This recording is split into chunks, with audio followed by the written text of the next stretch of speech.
欢迎回到《环宇全世界》，我们继续来看的是美国总统川普，他最近签署了一道行政命令啊，突然的，在1月29号，这个行政命令呢是宣布国家进入紧急状态，而根据这一道行政命令的内容呢，是美国将会针对所有向古巴提供石油的国家收取高额关税。川普还指控他说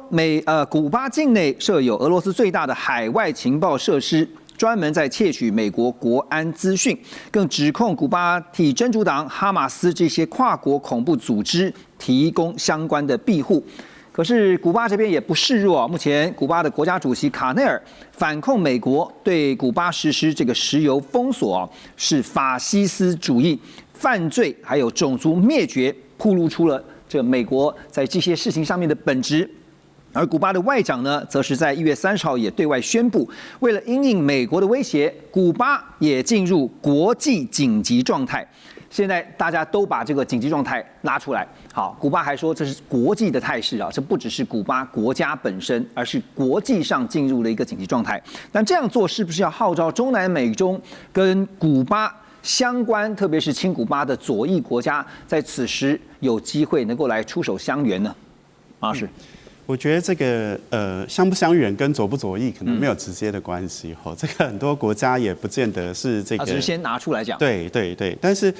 我想古巴现在为什么川普会对他这么的咬牙切齿？刚才主持人提到，就是俄罗斯在这边有情报站，我觉得这个非常重要。那除了俄罗斯之外，中国有一个141项目，就是这个141 Project， 这个 project 里面替中国在古巴设定了这个监听站。那这个监听站从2019年到2023年，就是现在的总统这个卡内尔他执政的期间，2021年上台以后，其实扩张了4倍所以我觉得美国没有办法容许有其他域外的大国在他的势力范围之内，特别是这一次 NSS 把这个西半球当成是美国势力范围，那美国没有办法允许域外的大国在西半球的事务里面插手。特别是中南美洲，那现在偏偏中俄不断在这边有这个军事活动跟插旗，然后2025年就去年10月的时候，这个俄罗斯国家杜马也通过跟古巴的这个军事合作协议。那我觉得这些迹象全部让川普政府会觉得这个地方在搞这个共产党的复辟。或者是这个过去共产国家的这个联盟，那我觉得川普是没有办法容忍这些，然后其他我觉得都是枝微末节的理由。那他的方法其实就很简单，就是限制古巴的石油进口。那这件事情对古巴来讲是非常致命的，因为过去委内瑞拉可以稳定提供它，但这个马杜罗被抓以后没办法。墨西哥现在已经被美国政府说服了，就不卖了。那墨西哥政府这2天说不卖。古巴石油，那剩下来就哥伦比亚也被川普收复，所以在看起来现在周边国家并没有任何国家敢去援助古巴的状况底下，也就是说，美国把整个拉丁美洲划分很清楚，说这就是我的势力范围。是，然后我觉得中俄有一点难插手，因为中俄在这附近没有军事基地，鞭长莫及。对，鞭长莫及。然后他要援助这个石油过去的话，也要经过海运，基本上美国的海巡基本上还是可以拦。所以我觉得这个有点远水救不了近火啊。那当然，在联合国层次或国际社会层次，这2个国家可能会帮古巴说些话，但是我觉得终局来看，还是要看卡内尔最后跟川普他们能够谈出什么样的结果，可能还是要靠谈判，要不然古巴我觉得他不太容易承受这一波的制裁。从现实上面，就是说，即便是宣布进入了国际紧急状态，但对于古巴来讲，其实效用都不大。效用不大，因为他不是国家紧急状态，他也没有开始动员，他只是外交部长发一个声明说，现在这个古巴陷入一个国际，也就是说对外环境上面的紧急状态，他们要赶快处理。但是外交途径，我相信还是以沟通为前提，而不是以军事为优先。不过我们可以看到，就是说美国的做法，其实对于委内瑞拉也好，对于古巴也好，其实好像是都是如出一辙哈，就是都是封锁，把它。这个尤其是在经济上面进行封锁哈，这次对于这个古巴的石油禁运哈，因为他知道这个是古巴的要害，古巴的主要石油来源呢其实是墨西哥啊。根据这个墨西哥国营石油公司的最新报告表示呢，这个2025年1月到9月30号这段期间，墨西哥每天向古巴运送将近有2万桶的石油，而讲到了石油啊，其实在距离古巴不远的委内瑞拉外海。现在在这个海域当中呢，有着大量悬挂像俄罗斯、巴拿马还有伊朗等国国旗，来规避美国制裁载运石油的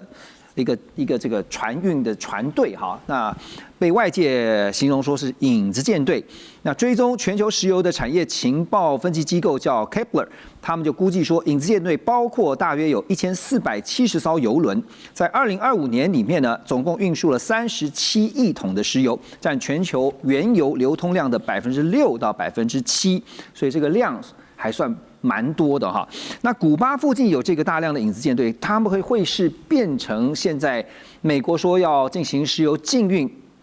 规避这样的其中一个方法吗？当然这会是一个办法，但是就要看实际上美国的自己本身的决心有多大。因为其实因为古巴就在美国旁边，当然其实古巴长久以来从这个古巴飞弹危机以后就长期受到美国的这个封锁哈，它本身的这个国内的这个经济财政状况其实真的也非常非常的不好。是。那当然在这一次哈，那个川普看起来似乎是要彻底解决古巴的问题啦，感觉啦，对，因为毕竟你看像那个Pompeo不是就是美国现在国务卿基本上也是那个古巴裔的哈。所以对于对，所以对于这个那个川普来说，他当然是很希望能够把这个古巴等于说长期在美国佛罗里达州南方的这个重要隐患能够一次处理掉。但是当然，这个影子舰队是不是能够长期以往也的确提供了这个古巴相当多的这个燃油等等。那但是你说这个东西那个他这一次如果美国开始强力的用政策上来进行的时候，那这时候这些影子舰队，我相信在这个当下也必须要去避其锋嘛，对不对？如果美国雷厉风行说你现在如何，如果你不如何我就如何的时候，那这个时候对于这些从事海上贸易的人来说毕竟这个钱要赚，但是如果这个生意是一个杀头的生意的话，它虽然说我们常说杀头的生意有人做，但是这个时候如果今天这个那个买卖真的是要变成一个可能会招来杀身之祸，因为美国就有可能会对这些影子舰队的船，因为你看最近委内瑞拉这一段美国对于这种在海上这些船进行了相当多的这种那个登船临检以及逮捕的这种情况。那这个时候如果说今天美国海岸防卫队或者是你边境那个巡逻警察队等等在那个加勒比海附近对于这种所谓的影子船，因为这种影子那个舰队它本身是这种所谓一般的这种挂这种各种那个其他第三方国旗这种权益轮在这边跑来跑去，那对于美国来讲，他如果掌握了确切的情报，针对其中的船开始挑几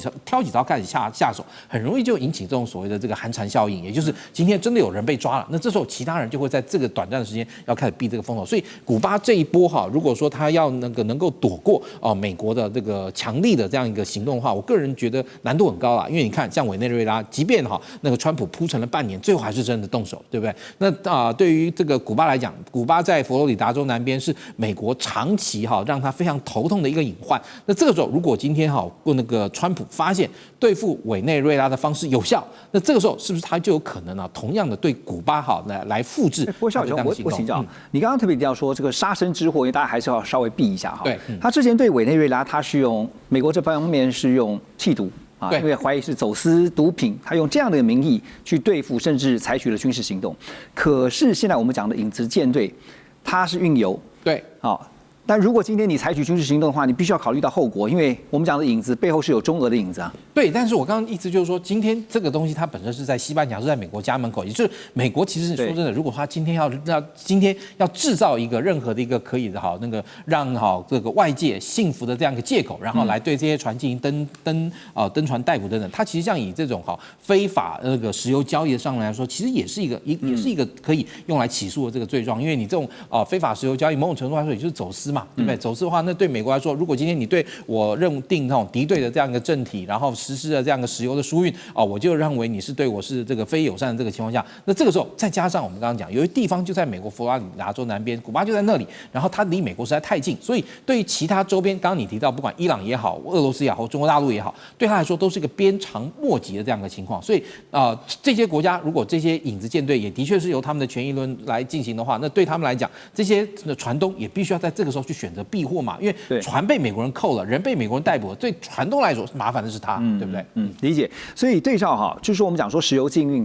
拿伊朗来看因为他们长期遭到西方石油禁运，尤其是以美国为主那从2025年12月呢，因为通膨问题就引发了在内部的经济危机，那更可能演变成现在是全国的政治抗争。美国的如意算盘当然就是希望从内部能够造成它的内部政权不稳，甚至被推翻。好，那根据这个能源数据公司刚才也提到这个 Kepler 他们的资料呢，显示古巴现有的石油库存呢是足以支撑15天到20天，燃料及发电用油现在因为这个被禁运，可能会双双告急，全国现在几乎陷入每天停电的状态。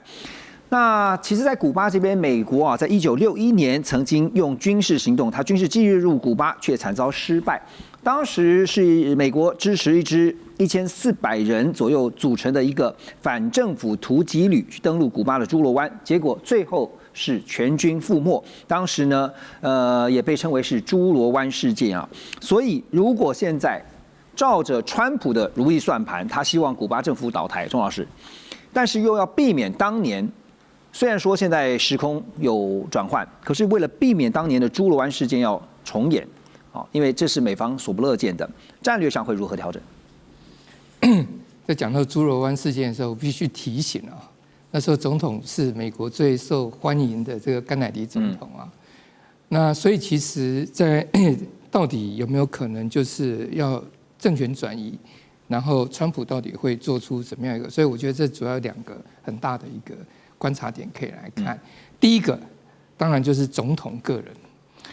甘乃迪总统，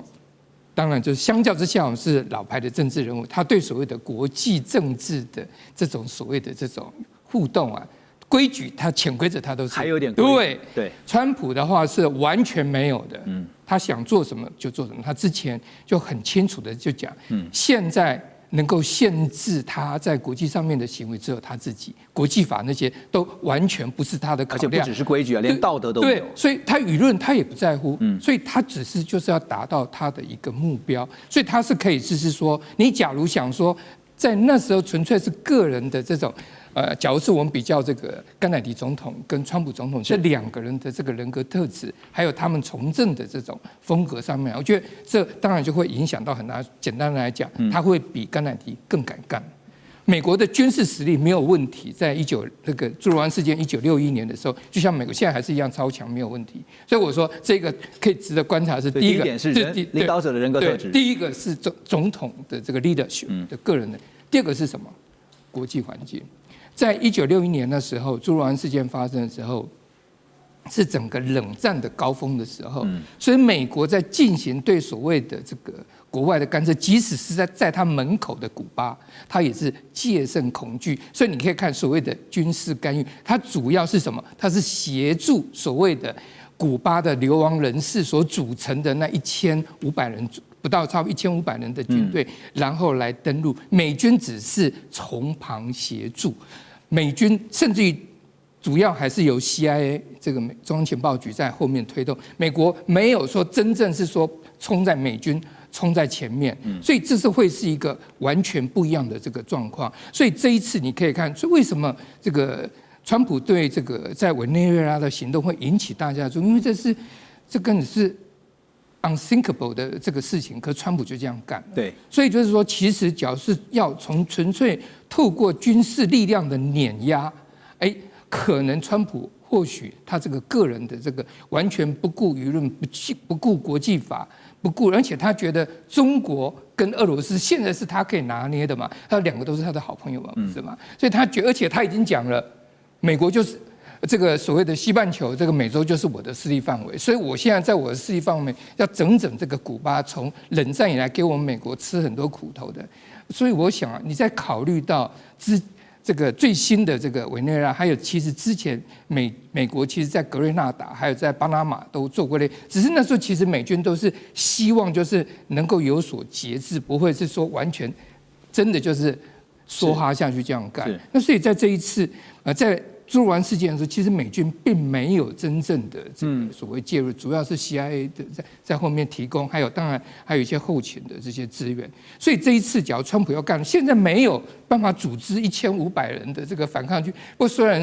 过川普的这决心，我们是可以看到，他已经说，Rubio 你古巴人，你可以将来当古巴总统，他不是这样讲过吗？所以其实我们可以看到。不要小看川普的决心啊，因为特别是现在美国期中选举啊，可能很快就要来了。假如真的能够把古巴的事情啊，从英明的甘乃迪总统都没有办法解决，在他老川的这个手头之上，竟然能够把古巴的这个所谓的这个政权啊，真正就是把它摘除掉，然后所谓的放置对选情有帮助。对，这纯粹就是对美国的这个选情，这是他现在是很重要的一个考量。您刚才也提到说，国务卿 Marco Rubio， 其实刚才孝瑋兄也提到哈 ，Rubio 其实他就是古巴流亡的人士的后代哈，所以他也是对于这个古巴现在执政的共党政权是除之而后快。但是究竟能不能够真的如美国所预期的现在的石油禁运，让古巴妥协，就等接下来看如何观察。我们马上回来。中美互动牵动全球，美中竞争，地缘争霸。外交、军事、科技、经济，多元观点，权威分析，一同掌握2026全球新秩序、新赛局。每周6日，寰宇全世界带您走进全世界。